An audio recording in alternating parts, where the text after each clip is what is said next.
এখন আবার বৃষ্টিতে জোরে নামছে দূর ভালো লাগে না ভাই।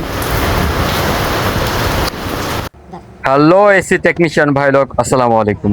সবাই কেমন আছেন? এই যে আপনার হচ্ছে গিয়া 3 টনের মিডিয়া এসি, হ্যাঁ ক্যাসেট টাইপ এসি।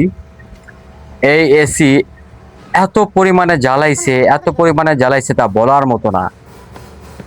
আগের দিন এক টেকনিশিয়ান আসছে, আমাদেরই টেকনিশিয়ান, লিক রিপেয়ার করছে, লিক রিপেয়ার করে গ্যাস চার্জ করছে, দেখে যে চোকিং করে। তো ঠিক আছে, এটা এইভাবে রাখলো। পরের দিন আমি গেলাম, আমি গিয়ে দেখি না ঠিকঠাক চোকিং আছে। পরে আমি ওয়াশ করার জন্য সব কেটে টেটে বের করলাম। পরে কম্প্রেসারটা কাটলাম, কম্প্রেসারটা চালাইলাম, পুরা গোড়া থেকে কাইটা চালাইলাম। ভিতরে দেখি মেকানিক্যালে প্রবলেম আছে, হ্যাঁ মেকানিক্যালে একটু সাউন্ড করে অনেক। তো তেল ঢাললাম, দেখি তেল নষ্ট হয়ে গেছে, তেল একদম বাজে কালার, মেকানিক্যালের ভিতরে ঝামেলা আছে।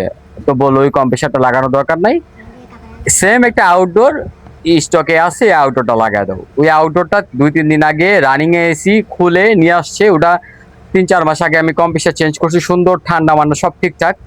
3-4 দিন আগে খুলে স্টকে রাখছে, ওই আউটডোরটা এনে রাখলাম, রাইখা সব ডায়ার ক্যাপিলারি লাগিয়ে প্রেশার টেশার চেক করলাম, লিক চেক করলাম, নাই পরে করলাম বেগম করে যখন গ্যাস চার্জ করছি, মানে স্টক প্রেশার 150 উঠাইছি। যখনই চালামু দেখি যে গ্যাস নাই, মানে সরি দেখি যে ইয়া করে ওই পাম্পিং নাই।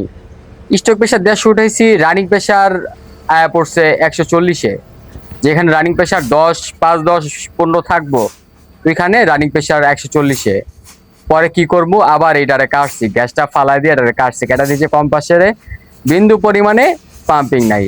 এই একটা ঝামেলার মধ্যে পড়লাম কিনা, এসি এইভাবে রাখলাম। আবার পরের দিন আসছি, কম্প্রেসারটা ওই দিন আউটোটা এইভাবে রেখে কম্প্রেসারটা নিয়ে গেছি, কম্প্রেসারটা ঠিকঠাক করার জন্য নিয়ে গেছি। এর মধ্যে আমরা পরের দিন আসছি, আবার এটা নাইট্রোজেন ওয়াশ করতে হইব।